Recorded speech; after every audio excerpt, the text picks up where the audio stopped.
مریم رکھا ہے وَإِنِّي أُعِيذُهَا بِكَ، اور اے اللہ میں اسے تیری پناہ میں دیتی ہوں، وَذُرِّيَّتَهَا، اور جو بھی اس کی اولاد ہو نسل ہو اس کو بھی تیری پناہ میں دیتی ہوں، مِنَ الشَّيْطَانِ الرَّجِيمِ، مردود شیطان کے حملے سے، کہ اللہ ان کو مریم کو بھی اور اس کی آنے والی اولاد کو بھی تو بہت ہی اپنی حفاظت میں رکھیو، شیطان سے بچائیو۔ فَتَقَبَّلَهَا رَبُّهَا بِقَبُولٍ حَسَنٍ، تو قبول فرما لیا انہیں، یعنی حضرت مریم علیہ السلام کو ان کے رب نے بڑی ہی عمدگی کے ساتھ قبول حسن، شرف قبول عطا فرمایا بڑی ہی خوبصورت انداز میں۔ وَأَنبَتَهَا نَبَاتًا حَسَنًا، اور ان کی پرورش کی بہت ہی عمدہ طریقے پر، بہت اعلیٰ طریقے پر۔ وَكَفَّلَهَا زَكَرِيَّا، اور ان کو کفالت میں دے دیا، تربیت میں دے دیا حضرت زکریا کے۔ یہ حضرت زکریا جو ہیں یہ خالو تھے حضرت مریم کے، حضرت مریم کے خالو، تو ہم ان کی تحویل میں، اور وہ اس وقت کے چیف کاہن تھے، chief priest of the temple, ہیکل سلیمانی کے وہی نبی بھی تھے، اور وہی وہاں کے سب سے بڑے جو ہیں، جو آج کل ہم سمجھتے ہیں مجاور وغیرہ، تو وہ مقام ان کا کاہنوں کا ہوتا تھا۔ وَكَفَّلَهَا زَكَرِيَّا كُلَّمَا دَخَلَ عَلَيْهَا زَكَرِيَّا الْمِحْرَابَ، جب کبھی بھی زکریا ان کے پاس جاتے تھے محراب میں، وجد عندها رزقا، وہ دیکھتے تھے محراب حجروں کی شکل کے اندر جو جیسے بنے ہوتے ہیں مسجدوں کے ساتھ، تو ایسے ایک حجرہ ان کو دے دیا گیا کہ یہ اللہ کے لیے نذر کی گئی ہے اور ان کو قبول کر لیا گیا ہے، تو اب ان کے لیے یہاں پر یہ حجرہ ہے، اس میں وہ رہتی ہیں۔ لیکن جب بھی وہ حجرے میں جاتے تھے تو دیکھتے تھے ان کے پاس کھانا، میوے رکھے ہیں بغیر موسم کے، اور بعض لوگوں کی رائے یہ بھی ہے کہ یہاں سے مراد مادی کھانا نہیں ہے بلکہ علم و حکمت، کہ جب حضرت زکریا ان سے بات کرتے تھے تو یہ کہ انہیں حیران رہ جاتے تھے اس لڑکی کو یہ اس قدر حکمت کہاں سے مل گئی، اتنی معرفت کہاں اس کو حاصل ہوئی۔ قال یا مریم انا لک ھذا، وہ پوچھتے اے مریم یہ تمہیں کہاں سے چیزیں ملتی ہیں، یہ کھانے کہاں سے آ جاتے ہیں، یہ بے موسمی پھل کہاں سے آ جاتے ہیں، یا یہ علم و حکمت کی باتیں تمہیں کیسے معلوم ہوتی ہیں۔ قالت هو من عند اللہ، تو وہ کہتی تھی یہ سب اللہ کی طرف سے ہے، اس کا فضل ہے، اس کا کرم ہے۔ ان اللہ یرزق من یشاء بغیر حساب، یقیناً اللہ تعالیٰ جس کو چاہتا بغیر حساب عطا کرتا ہے۔ ہنالک دعا زکریا ربہ، ہنالک یہ بالکل اس طرح سے دیر اینڈ ڈن، جب یہ مشاہدہ ہوا حضرت زکریا کو تو انہوں نے بھی ایک دعا کی اپنے پروردگار سے۔ ہنالک دعا زکریا ربہ قال رب ہب لی من لدنک ذریۃ طیبہ، اے اللہ مجھے بھی بڑی کوئی پاکیزہ اولاد عطا کر دے۔ بہت بوڑھے ہو چکے تھے، ان کی اہلیہ جو ہے وہ بھی بہت بوڑھی ہو چکی تھی، ضعیفہ تھی، اور ساری عمر بانجھ رہی تھی، لاولد تھے۔ یہ ساری تفصیل پھر سورہ مریم کے اندر مزید کھل کر آئے گی، اس لیے کہ یہی مضامین وہاں بیان ہوئے تھے مکی دور میں، جبکہ ہجرت حبشہ کے لیے مسلمان گئے تھے، تو وہاں جا کر سورہ مریم کی آیات جو ہیں وہ پھر حضرت عبداللہ ابن جعفر نے پڑھ کر سنائی تھی۔ اس مناسبت سے یہ مضامین آپ کو سورہ مریم میں بھی ملیں گے۔ ساری عمر بوڑھے رہے اور بے اولاد رہے، لیکن اب وہ ایک دبی ہوئی خواہش، چنگاری، وہ بھڑک اٹھی، اے اللہ اس بچی کو تو یہ کچھ دے سکتا ہے تو تیری قدرت ہے مجھے بھی ذریۃ طیبہ، پاکیزہ اولاد عطا فرما۔ انک سمیع الدعاء، یقیناً تو دعا کا سننے والا ہے۔ فنادت الملائکۃ، تو فرشتوں نے انہیں پکار کر کہا، ندا کی، وہو قائم یصلی فی المحراب، اور وہ کھڑے ہوئے نماز پڑھ رہے تھے اپنی محراب میں، ان کا بھی حجرہ تھا۔ ان اللہ یبشرک بیحییٰ، اللہ تعالیٰ تمہیں بشارت دیتا ہے زکریا یحییٰ کی، مصدقا بکلمۃ من اللہ، جو تصدیق کرے گا ایک ایسے شخص کی جو اللہ کا خاص کلمہ ہوگا، یعنی حضرت عیسیٰ، کلمۃ منہ، یہ بعد میں باتیں آئیں گی۔ وسیداً، اور سردار ہوگا، وحصوراً، اور تجرد کی زندگی گزارے گا، ونبیا من الصالحین، اور نبی ہوگا صالحین میں سے۔ یہاں نوٹ کر لیجئے کہ آخری مدح کا لفظ جو حضرت یحییٰ کے لیے آیا ہے وہ نبی ہے، نبیا من الصالحین۔ قال رب انا یکون لی غلام، ابھی خود دعا کر رہے تھے لیکن غالباً اس کی بڑی توثیق چاہ رہے ہیں اللہ سے،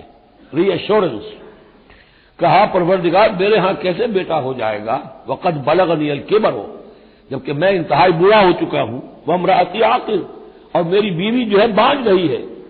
قال کذلک اللہ یفعل ما یشاء، تو انہوں نے کہا کہ اللہ نے فرمایا کہ اللہ کرتا ہے اسی طرح، یا فرشتوں نے جواب دیا جو چاہتا ہے کرتا ہے، اسے اسباب کی احتیاج نہیں ہے، اسباب اس کے محتاج ہیں، اللہ اسباب کا محتاج نہیں ہے۔ قال رب اجعل لی آیہ، انہوں نے عرض کیا پروردگار میرے لیے کوئی نشانی مقرر کر دے، مجھے معلوم ہو جائے کہ واقعی ایسا ہونا ہے اور واقعی یہ کلام جو میں سن رہا ہوں تیری طرف سے ہے۔ قال آیتک الا تکلم الناس ثلاثۃ ایام الا رمزا، اللہ نے فرمایا کہ اب نشانی یہ ہے تمہارے لیے کہ اب 3 دن تک تم لوگوں سے گفتگو نہیں کر سکو گے سوائے اشارے کنائے کے، یعنی قوت گویائی سلب ہو گئی ان کی، اب وہ بول نہیں سکتے تھے 3 دن تک۔ وَاذْكُر رَّبَّكَ كَثِيرًا، اپنے دل میں اپنے رب کو یاد کرتے رہو کثرت کے ساتھ، وَسَبِّحْ بِالْعَشِيِّ وَالْإِبْكَارِ، اور تسبیح کیا کرو شام کے وقت بھی اور صبح کے وقت بھی۔ وَإِذْ قَالَتِ الْمَلَائِكَةُ يَا مَرْيَمُ إِنَّ اللَّهَ اصْطَفَاكِ، اب دیکھیے یہ حضرت زکریا اور حضرت یحییٰ کا قصہ آ گیا کہ بانجھ بوڑھی عورت کے بطن سے شدید ضعیفی کی عمر میں حضرت زکریا کو اللہ نے یحییٰ جیسا بیٹا دے دیا، تو کیا یہ عام قانون کے مطابق ہے؟ یہ بھی تو معجزہ تھا۔ اسی طریقے سے اس سے ذرا بڑھ کر ایک معجزہ ہے کہ جو حضرت مسیح کا ہے کہ وہاں باپ کا معاملہ نہیں ہے۔ فرمایا وَإِذْ قَالَتِ الْمَلَائِكَةُ يَا مَرْيَمُ، اور یاد کرو جب کہ کہا فرشتوں نے اے مریم، إِنَّ اللَّهَ اصْطَفَاكِ وَطَهَّرَكِ وَاصْطَفَاكِ عَلَىٰ نِسَاءِ الْعَالَمِينَ، یقیناً اللہ نے تمہیں چن لیا ہے اور تمہیں خوب پاک کر دیا ہے اور تمہیں چن لیا ہے تمام جہان کی خواتین پر۔ یا مریم اقنتی لربک، اے مریم اب اپنے رب کی فرما برداری کرتی رہو، واسجدی، اور سجدہ کیا کرو، وارکعی مع الراکعین، اور جھکنے والوں کے ساتھ جھکتی رہا کرو، نماز باجماعت کے اندر شریک ہو جایا کرو۔ ذالک من انباء الغیب نوحی الیک، اور یہ غیب کی خبروں میں سے ہے جو اے محمد ہم آپ کو وحی کر رہے ہیں۔ وما كنت لديهم، آپ تو ان کے پاس موجود نہیں تھے، اذ یلقون اقلامهم ایہم یکفل مریم، جبکہ وہ اپنے قلم پھینک رہے تھے یہ طے کرنے کے لیے کہ ان میں سے کون ہوگا کہ جو مریم کا کفیل ہوگا، کس کی تربیت میں زیر نگرانی، یعنی اور بھی وہاں پریسٹ تھے، کاہن اور بھی تھے، ان سب میں سے ہر ایک چاہتا تھا کہ یہ بچی جو ہے میری تحویل میں ہو، میں تربیت کروں، جسے اللہ کے نام پر جس طرح وقف کر دیا گیا ہے۔ لیکن یہ کہ جب وہ اس طریقے سے اپنے قلم پھینک کر کچھ جیسے ہوتا ہے کوئی ذائقہ نکالنا یا کسی طرح کا معاملہ تو طے کر رہے تھے، اس میں اللہ نے حضرت زکریا کا نام نکال دیا تھا۔ تو اے نبی اس وقت تو آپ تو وہاں نہیں تھے، وما كنت لديهم يختصمون، اور نہ آپ اس وقت تھے جبکہ وہ آپس میں جھگڑ رہے تھے۔ اذ قالت الملائکۃ یا مریم ان اللہ یبشرک بکلمۃ منہ، اب یاد کرو جب کہ کہا فرشتوں نے مریم سے کہ یقیناً اللہ تعالیٰ تمہیں بشارت دے رہا ہے ایک ایسی ہستی کی جو خاص کلمہ ہوگا اس کی جانب سے، اسمہ المسیح عیسی ابن مریم، اس کا نام ہوگا المسیح عیسیٰ مریم کا بیٹا، وجیہن فی الدنیا والآخرہ، باعزت ہوگا، مرتبے والا ہوگا دنیا میں بھی اور آخرت میں بھی، ومن المقربین، اور بہت ہی اللہ کے مقربین بارگاہ میں سے ہوگا، بہت مقرب، وَيُكَلِّمُ النَّاسُ فِي الْمَهْدِ وَكَهْلًا، اور وہ لوگوں سے گفتگو کرے گا گود میں بھی اور پوری عمر کا ہو کر بھی۔ کہولت 40 برس کے بعد آتی ہے اور حضرت مسیح اٹھا لیے گئے، رفع سماوی ہوا 33 برس کی عمر میں، گویا کہ اس آیت کا تقاضا ابھی پورا نہیں ہوا ہے، اور اس سے اندازہ کر لیجیے اس کے کہنے کی ضرورت کیا تھی، پوری عمر کو پہنچ کر تو سبھی بولتے ہیں، اس کا اشارہ کیوں کیا گیا یہاں؟ اس لیے کہ ہمیں معلوم ہو جائے کہ حضرت مسیح پر ابھی موت واقع نہیں ہوئی ہے، بلکہ وہ واپس آئیں گے دنیا میں، دوبارہ اتریں گے، پھر ان کی وہ عمر بھی ہوگی، پھر وہ شادی بھی کریں گے، ان کی اولاد بھی ہوگی، اور ان کے ذریعے سے اللہ تعالیٰ یہ نظام خلافت علی منہاج النبوت کو پوری دنیا میں قائم کرے گا۔ وَيُكَلِّمُ النَّاسَ فِي الْمَهْدِ وَكَهْلًا، اور وہ گفتگو کرے گا لوگوں سے تمہاری گود میں بھی، پگھوڑے میں بھی، اور بڑی پوری عمر کا ہو کر بھی، وَمِنَ الصَّالِحِينَ، اور یقیناً وہ بھی بہت ہی ہمارے نیکوکار بندوں میں سے ہوگا۔ قالت رب انا یکون لی ولد، حضرت مریم سلام علیہا نے بھی وہی جو ہے بات واضح کی، اے اللہ میرے اولاد کیسے ہو جائے گی، ولم یمسسنی بشر، مجھے تو کسی مرد نے ہاتھ تک نہیں لگایا۔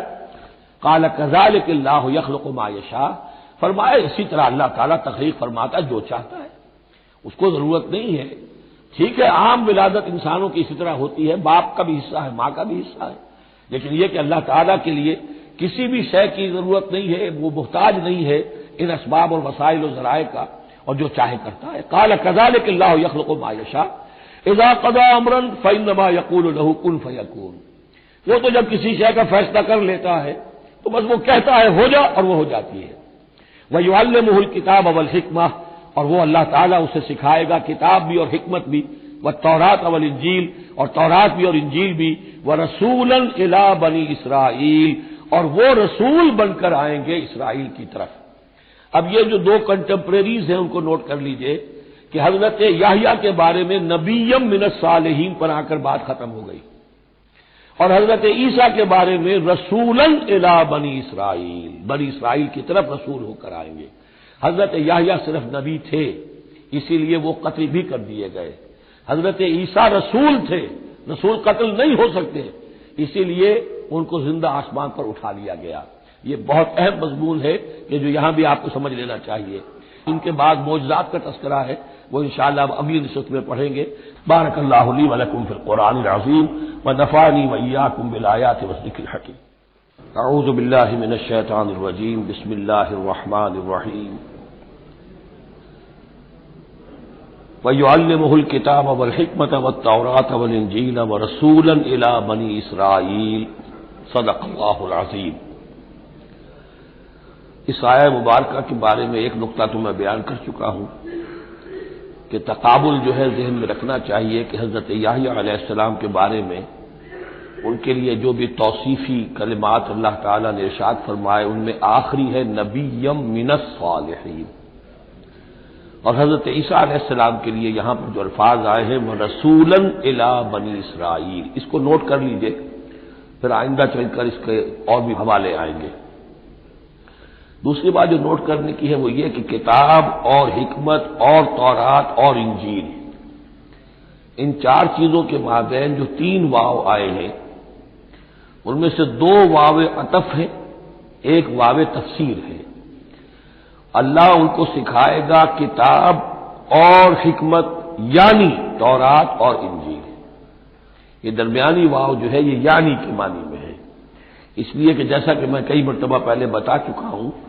تورات میں صرف احکام تھے، حکمت نہیں تھی۔ انجیل میں صرف حکمت ہے، احکام نہیں ہے، اور اسی نقطے کو سمجھ لینے سے ساری گتھی حل ہوتی ہے، اور اگر اسی کو نہیں سمجھا ہے لوگوں نے تو پھر بہت ان کے ذہنوں میں پریشانیاں رہتی ہیں۔ تو اس مقام کو نوٹ کیجئے، وَيُعَلِّمُهُ الْكِتَابَ وَالْحِكْمَةَ، اللہ اسے سکھائے گا کتاب بھی اور حکمت بھی، وَالتَّوْرَاةَ وَالْإِنْجِيلَ، یعنی تورات بھی اور انجیل بھی، وَرَسُولًا إِلَىٰ بَنِي إِسْرَائِيلَ أَنِّي قَدْ جِئْتُكُم بِآيَةٍ مِّن رَّبِّكُم۔ ابھی تک گفتگو ہو رہی تھی کہ حضرت مریم سلام علیہا کو یہ ساری خوشخبریاں اللہ تعالیٰ کی طرف سے دی گئی۔ اب یوں سمجھیے، to cut a long story short, درمیان کا وقفہ، ان کی ولادت ہوئی، وہ پلے بڑھے، وہ ساری تاریخ بیچ میں سے حذف کر کے نقشہ کھینچا جا رہا ہے اب کہ حضرت مسیح علیہ السلام نے اب اپنی دعوت کا آغاز کر دیا ہے۔ انی قد جئتکم بآیۃ من ربکم، میں تمہارے پاس آیا ہوں تمہارے رب کی طرف سے نشانی لے کر۔ انی اخلق لکم من الطین کہیئۃ الطیر، کہ میں تمہارے سامنے یا تمہارے لیے بناتا ہوں گارے سے ایک پرندے کی شکل، فانفخ فیہ، پھر میں اس میں پھونک مارتا ہوں، فیکون طیرا باذن اللہ، تو وہ بن جاتا ہے اڑتا ہوا پرندہ اللہ کے حکم سے۔ یہاں آپ نوٹ کرتے جائیے گا، ہر معجزے کے بعد باذن اللہ باذن اللہ باذن اللہ، یعنی یہ میرا کوئی دعویٰ نہیں ہے، میرا کوئی کمال نہیں ہے، یہ جو کچھ ہے وہ اللہ کے حکم سے ہے۔ وَأُبْرِئُ الْأَكْمَحَ وَالْأَبْرَصَ وَأُحْيِي الْمَوْتَىٰ بِإِذْنِ اللَّهِ، اور میں شفا دے دیتا ہوں مادرزاد اندھے کو بھی اور کوہی کو بھی، اور میں مردہ کو زندہ کر دیتا ہوں بِإِذْنِ اللَّهِ، اللہ کے حکم سے۔ وَأُنَبِّئُكُم بِمَا تَأْكُلُونَ وَمَا تَدَّخِرُونَ فِي بُيُوتِكُم، اور میں تمہیں یہ بھی بتا سکتا ہوں کہ تم کیا کھاتے ہو اور کیا چیزیں تم نے اپنے گھروں میں ذخیرہ کر رکھی ہیں۔ ان فی ذلک لآیۃ لکم، اس میں تمام چیزوں میں تمہارے لیے نشانی ہے، ان کنتم مؤمنین، اگر تم ایمان والے ہو یا ایمان لانا چاہو، یعنی یہ کہ اپنی رسالت کے صداقت اور حقانیت کے دلیل کے طور پر یہ معجزات پیش فرمائے۔ وَمُصَدِّقًا لِمَا بَيْنَ يَدَيَّ مِنَ التَّوْرَاةِ، اور میں تصدیق کرتے ہوئے آیا ہوں اس کی کہ جو میرے سامنے موجود ہے تورات میں سے۔ وَلِأُحِلَّ لَكُم بَعْضَ الَّذِي حُرِّمَ عَلَيْكُمْ، اور تاکہ میں کچھ حلال قرار دوں تم پر وہ چیزیں جو تم پر حرام کر دی گئی ہیں۔ یہ اصل میں اشارہ ہے سبت کے حکم کے بارے میں، کہ جیسے ہمارے ہاں بھی بعض جو مذہبی مزاج کے لوگ ہوتے ہیں ان میں پھر بڑی سختی پیدا ہو جاتی ہے، غلو کرتے چلے جاتے ہیں دین کے احکام میں۔ تو سبت کے حکم میں یہودیوں نے اس حد تک غلو کر لیا تھا کہ کسی مریض کو دعا کرنا اس کے لیے کہ اللہ اس کو شفا دے دے، یہ بھی نہیں کرنا، کچھ نہیں کرنا، کوئی کام، گویا کہ یہ بھی دنیا کا کام ہے۔ لہذا اس کی ایک انتہا تک وہ پہنچ گئے تھے جن کو آ کے حضرت مسیح علیہ السلام نے اس کی وضاحت کی کہ یہ چیز کے اس کی تقاضوں میں شامل نہیں ہے۔ وَجِئْتُكُمْ بِآیَةٍ مِّن رَبِّكُمْ، اور میں تمہارے پاس لے کر آیا ہوں نشانی تمہارے رب کی طرف سے، فَاتَّقُوا اللَّهَ وَأَطِیعُونِ، پس اللہ کا تقوی اختیار کرو اور میری اطاعت کرو۔ ان اللہ ربی و ربکم فاعبدوہ، یقیناً اللہ ہی میرا بھی رب ہے اور تمہارا بھی رب ہے، پس اسی کی بندگی کرو۔ ھذا صراط مستقیم، یہی سیدھا راستہ ہے۔ آپ کو یہی الفاظ ملیں گے سورہ مریم میں انشاءاللہ۔ فلما احس عیسیٰ منہم الکفر، اب پھر دیکھیے وہی درمیانی وقفوں کو چھوڑتے ہوئے یہ دعوت میں کتنا عرصہ لگا، کئی سال کے بعد اب مخالفت ہوئی، اور مخالفت ہوئی ان کے علماء کی طرف سے۔ یہود کے جو علماء تھے شدید ترین مخالفت انہوں نے کی، ان کی مسندوں کو خطرہ ہو گیا، ان کی چودراہٹیں جو ہے وہ خطرے میں پڑ گئی، تو انہوں نے مخالفت کی۔ اور اس وقت تک ظاہر بات ہے کہ یہودیوں پر ان کے علماء کا جو ہے اثر و رسوخ بہت زیادہ تھا۔ فلما احس عیسیٰ منہم الکفر، جب عیسیٰ نے محسوس کیا ان سے کفر کی شدت کہ اب یہ مخالفت پر تل گئے، قال من انصاری الی اللہ، تو انہوں نے ایک پکار لگائی، ایک ندا دی، ایک دعوت عام دی، کون ہے جو میرے مددگار ہے اللہ کی راہ میں؟ یعنی اب جو کشاکش ہونے والی ہے، جو تصادم ہونے والا ہے، اس میں ایک حزب اللہ بنے گی اور ایک حزب الشیطان ہوگا، کون ہے جو میرا مددگار ہو الی اللہ، اللہ کے کام میں۔ یہی اصل اساس ہے دین میں کام کرنے کے لیے کہ اسی بنیاد پر کوئی شخص اٹھے کہ میں دین کا یہ کام کرنا چاہتا ہوں، کون ہے جو میرا ساتھ دے۔ یہ ایک بالکل طبعی طریقہ ہوتا ہے جماعت سازی کا، ایک دائی اور دائی پر اعتماد کرنے والے، دائی سے اتفاق کرنے والے لوگ اس کے ساتھی بن جاتے ہیں۔ ساتھی اس کے ذاتی اعتبار سے نہیں ہوتے، اس کی حکومت قائم کرنے کے لیے نہیں، اللہ کی حکومت قائم کرنے کے لیے، اس کی سرداری کے لیے نہیں، اللہ تعالیٰ کے دین کے غلبے کے لیے۔ قال الحواریون نحن انصار اللہ، کہا حواریین نے کہ ہم ہیں اللہ کے مددگار۔ حواری جو ہے اصل میں اس کے معنی ہے دھوبی، جو کپڑے کو دھو کر صاف کر دیتا ہے۔ یہ لفظ پھر آگے بڑھا ہے اپنے کردار کو صاف کرنا، اپنے اخلاق کو صاف کرنا، لیکن چونکہ حضرت مسیح علیہ السلام کی بہت سی جو تبلیغ تھی وہ گلیلی جھیل کے کناروں پر ہوتی تھی۔ اب وہاں ظاہر بات ہے جھیل جو ہے بڑی تھی، وہ سمندر کی طرح ہے، جھیل نہیں ہے، بہت بڑی جھیل ہے، تو وہاں وہ کبھی دھوبی ہوتے تھے، ان میں تبلیغ کرتے تھے، کئی بچھیرے ہوتے تھے مچھلیاں پکڑنے والے، جا کے انہیں تبلیغ کرتے تھے کہ اے مچھلیوں کے پکڑنے والوں، مچھلیوں کا شکار کرنے والوں، آؤ کہ میں تمہیں انسانوں کا شکار کرنا سکھاؤں۔ اور ان دھوبیوں میں تبلیغ کی ہے، تو ان میں سے کچھ لوگ جو ہے انہوں نے اپنے آپ کو پیش کر دیا۔ قال الحواریون نحن انصار اللہ آمنا باللہ، ہم ایمان لائے اللہ پر، واشہد بأننا مسلمون، تو آپ بھی اب گواہ رہیے گا کہ ہم اللہ کے فرمانبردار ہیں۔ ربنا آمنا بما انزلت، اے رب ہمارے ہم ایمان لے آئے اس پر جو تو نے نازل فرمایا، واتبعنا الرسول، اور ہم اتباع کر رہے ہیں تیرے رسول کی، فاکتبنا مع الشاہدین، تو اے پروردگار ہمارا نام گواہوں میں لکھ لے۔ یہ گواہ یہی ہے کہ جو لفظ اختیار کیا گیا ہے اب عیسائیوں کے خاص فرقے کی طرف سے، یہواز وٹنسز، یہوا کا لفظ جو ہے وہ عبرانی میں خدا کے لیے، خدا کے گواہ، یعنی وہی بات کہ جو قرآن مجید میں آئی ہے، وَكَذَلِكَ جَعَلْنَاكُمْ أُمَّةً وَسَطًا لِتَكُونُوا شُهَدَاءَ عَلَى النَّاسِ وَيَكُونَ الرَّسُولُ عَلَيْكُمْ شَهِيدًا، تو اللہ ہمیں اپنے گواہوں میں ہمارا نام لکھ لے، یہواز وٹنسز۔ فاکتبنا مع الشاہدین، مراد یہ نہیں ہے کہ یہ یہواز وٹنسز وہ لوگ ہیں، میں نے صرف وہ لفظ کی مناسبت کہ انہوں نے یہ لفظ کیوں اختیار کیا ہے، تو یہ لفظ قدیم ہے، اسلامی حکمت اور اسلام کی مصطلحات جو ہیں ان میں اس کی ایک حیثیت ہے۔ وَمَكَرُوا وَمَكَرَ اللَّهُ، اب انہوں نے بھی چالیں چلی اور اللہ نے بھی چال چلی۔ وہ جو ان کے فریسی بیٹھے ہوئے تھے، علماء بیٹھے ہوئے تھے، وہ چالیں چل رہے تھے کسی طرح اس کو پکڑوائیں، کسی طرح، اس لیے کہ وہاں جو حکومت تھی وہ یہودیوں کی نہیں تھی، اگرچہ یہودی ایک بادشاہ تھا، پپٹ کنگ، جیسے کنگ فاروق ہوتے تھے مصر کے اندر، اصل حکومت انگریزوں کی تھی، لیکن کنگ فاروق بیٹھے ہوئے ہیں۔ اسی طرح کا وہ پپٹ کنگ تھا کہ جو یہودیوں میں سے تھا، اصل حکومت تھی رومیوں کی، اور رومی گورنر پائلیٹس پونٹس وہ وہاں پر موجود تھا، اور اس طرح کی کوئی کیپٹل پنشمنٹ جو ہے وہ یہودی خود نہیں دے سکتے تھے جب تک کہ وہ جو اصل گورنر ہے اس کی طرف سے اس کا حکم صادر نہ کیا جائے۔ لیکن ان کی مذہبی عدالتیں تھیں، اس میں بیٹھ کر یہ ان کے مفتی، ان کے فریسی، ان کے علماء بیٹھ کے فیصلے کرتے تھے، اور اگر وہ فیصلہ دے دیتے تھے تو ان فیصلوں کی ایگزیکیوشن جو ہے وہ پھر رومن گورنمنٹ کے تھرو، اور وہ ہوتی تھی اس کی جو تنفیذ جو ہے وہ پائلیٹس پونٹس کے ذریعے سے، لہذا ان کے ہاتھ بندھے ہوئے تھے۔ اب کسی طریقے سے پھنسوائیں اس کو، سوال الٹے سیدھے کرنے، ایسے سوال کرنے کہ وہ جواب دیں تو اس میں بغاوت کی بو آ جائے، تو کہیں دیکھو یہ رومیو یہ تمہارا باغی ہے، اس طرح کی وہ چالیں چل رہے تھے۔ وَمَكَرُوا وَمَكَرَ اللَّهُ، اللہ کی اپنی چال تھی۔ اب اللہ کی چال کیا تھی؟ اب اس کی تفصیل قرآن میں نہیں ہے، یعنی یہ کہ ان کے حواریین میں سے ہی ایک نے دھوکہ دیا اور حضرت مسیح علیہ السلام کو گرفتار کروایا۔ اب اس کے بعد اللہ تعالیٰ نے جو کچھ انجیل برنباس میں ہے، قرآن میں نہیں ہے، حدیث میں نہیں ہے، ہمارے اولین جو مفسرین ہیں ان کے ہاں بھی نہیں ہے، لیکن یہ انجیل برنباس، ایونجیلیم برنابے، جو پوپ کی لائبریری سے برآمد ہوئی ہے، اس کے اندر یہ تفصیل ہے کہ جس حواری نے آپ کو غداری کر کے پکڑوایا تھا، گرفتار کروایا تھا، اس کی شکل حضرت مسیح کی بدل دی اللہ نے، اور وہ پکڑا گیا، سولی وہ چڑھا ہے، اور حضرت مسیح پر وہ ہاتھ ڈال ہی نہیں سکے، بلکہ جس باغ میں آپ روپوش تھے، جیسے ایک کوٹڑی سی بنی ہوئی تھی جس میں وہ آلات وغیرہ رکھ دیتے ہیں، اس باغ میں وہ روپوش تھے اور اس کوٹڑی میں عبادت کر رہے تھے، باقی جو ان کے حواری ہیں 12 وہ باہر تھے۔ اس وقت وہ سٹک گیا، ایک شخص وہاں سے چپکے سے گیا کہ اب میں پکڑواؤں گا، اور جا کر جو ہے وہ سپاہیوں کو لے آیا، رات کے وقت نیلے لے کر آئے، اس نے کہا میں اندر جاؤں گا، جسے میں کہوں اے ہمارے استاد بس پکڑ لینا وہی مسیح ہے، اس لیے کہ رومیوں کو کیا پتا تھا وہ مسیح کون ہے، وہ تو یہودی ہے، لہذا جیسے ہمارے ہاں پولیس والوں کو کیا پتا وہ آئے ہیں، آئیڈینٹیفائی کون کرے گا، تو اس نے کہا کہ میں کہوں گا اے میرے آقا میرے استاد بس پکڑ لینا۔ اب یہ جب اندر داخل ہوا تو جیسے ہی کمرے میں داخل ہوا، اس کوٹڑی میں اس کی چھت پھٹی، 4 فرشتے نازل ہوئے، حضرت مسیح کو لے کر وہ چلے گئے، اور اس شخص کی شکل جو ہے وہ بدل دی گئی حضرت مسیح والی۔ اب یہ گھبرا کر باہر نکلا تو دوسرے حواریین جو تھے انہوں نے کہا اے ہمارے استاد،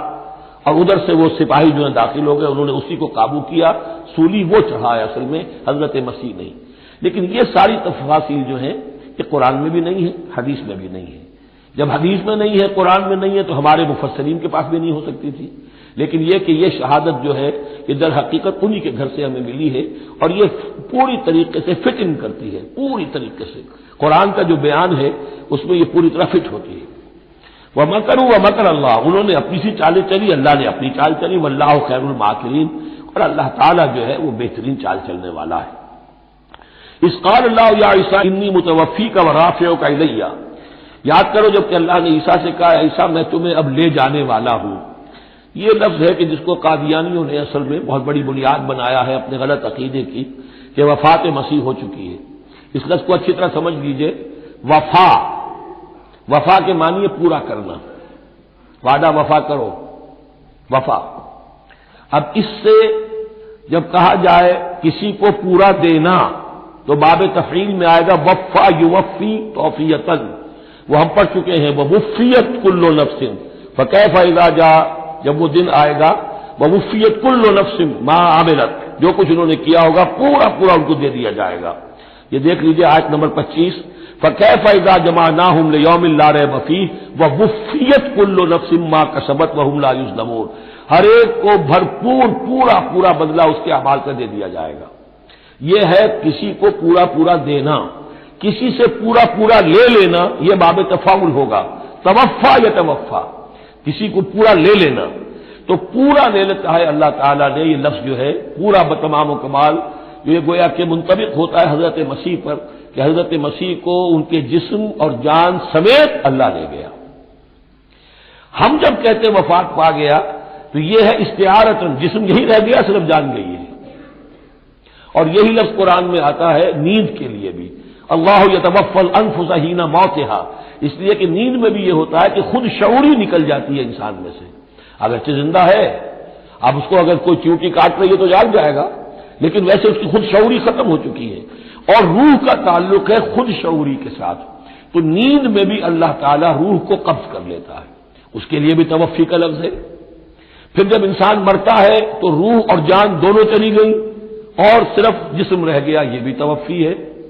اور سب سے زیادہ مکمل توفی کیا ہے کہ اللہ تعالی حضرت مسیح کو ان کے جسم، جان اور روح تینوں سمیت سموچے حضرت مسیح کو زندہ جو کا تو لے گیا۔ یہ ہے عقیدہ جو مسلمانوں کا ہے، اور جہاں تک لفظ کا تعلق ہے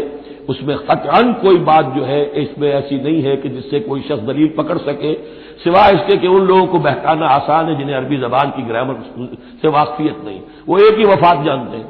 وفات تین ہو گئی ہیں ازلوء قرآن جو میں نے آپ کو سمجھائی ہے۔ وَإِذْ قَالَ اللَّهُ يَا عِيسَىٰ إِنِّي مُتَوَفِّيكَ، میں تمہیں لے جاؤں گا، وَرَافِعُكَ إِلَيَّ، اور تمہیں اپنی طرف اٹھا لوں گا، وَمُطَهِّرُكَ مِنَ الَّذِينَ كَفَرُوا، اور تمہیں پاک کر دوں گا ان لوگوں سے جنہوں نے تمہارے ساتھ کفر کیا ہے،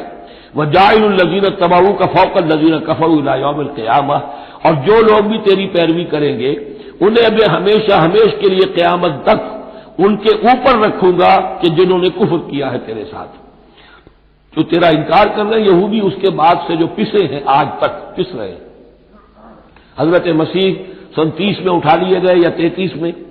اور اس کے بعد سے آپ کو معلوم ہے کہ مسلسل سن 70 عیسوی میں ہیکل سلیمانی ختم ہوا،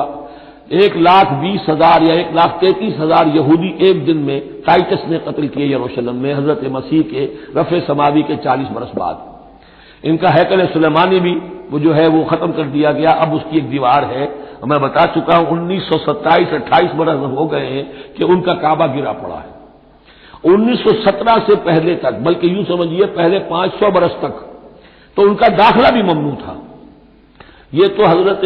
عمر کے ہاتھوں جب فتح ہوا ہے، یہ ڈائسپورا کا ان کا پیریڈ کہلاتا ہے۔ ایک پیریڈ ان کا کیپٹیوٹی کا تھا،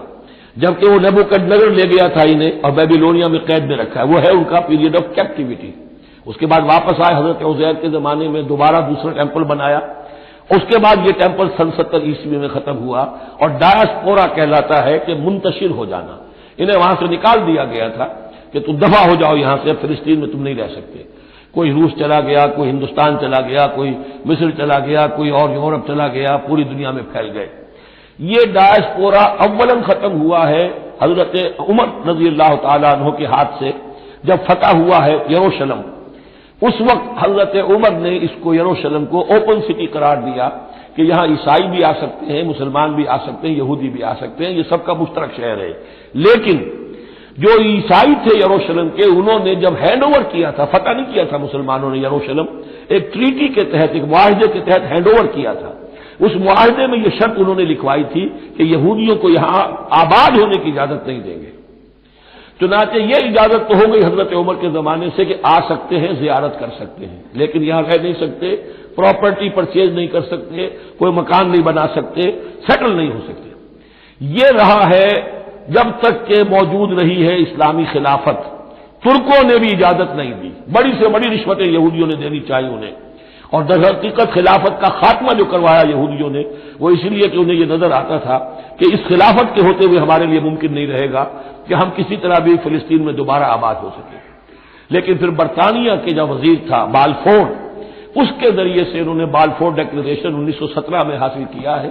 پھر ان کو حق ملا ہے کہ یہ یہاں آ کر جائیداد بھی خرید سکتے ہیں، سیٹل بھی ہو سکتے ہیں، اور اس کے یوں سمجھیے کہ 31 برس کے بعد پھر اسرائیل کی ریاست وجود میں آئی ہے۔ یہ تاریخ ذہن میں رہے۔ اگرچہ 1917 کے بعد سے انہیں کچھ سانس تو مل گیا ہے، اب ایک طرح سے محسوس ہوتا ہے کہ دنیا میں بڑے اقتدار پر ہیں، مٹھی بھر ہیں، یہ زیادہ سے زیادہ 13-14 ملین ہے، 1.5 کروڑ سے بھی کم، لیکن پوری دنیا کی معیشت جو ہے اس کا بڑا حصہ ان کے کنٹرول میں ہے۔ لیکن پھر بھی یہ سب کچھ جو ہے وہ عیسائیوں کی سپورٹ کی وجہ سے ہے۔ اگر عیسائی ان کی مدد نہ کریں تو ان کا تو یوں سمجھیے کہ ٹکڑے اڑا کر رکھ دیں عرب ایک دن میں۔ لیکن اب پیچھے پوری امریکہ کی حکومت ہے، امریکہ کے حواریین ہیں، خاص طور پر west white Anglo Saxon Protestants, امریکہ اور برطانیہ، وہ تو گویا کہ ان کے در خرید ہیں ایک طرح سے، اور بھی جو ممالک ہیں عیسائی اب یہ فتح کر چکے ہیں ان سب کو، عیسائیوں کے اوپر ان کا غلبہ ہے۔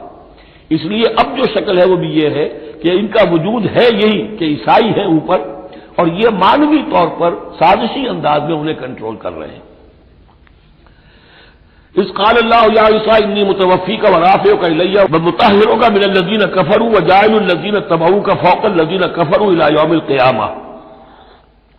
ثم الی مرجعکم فاحکم بینکم فیما کنتم فیہ تختلفون، پھر تم سب جو ہے تمہارا لوٹنا میری ہی طرف ہے، اور پھر میں تم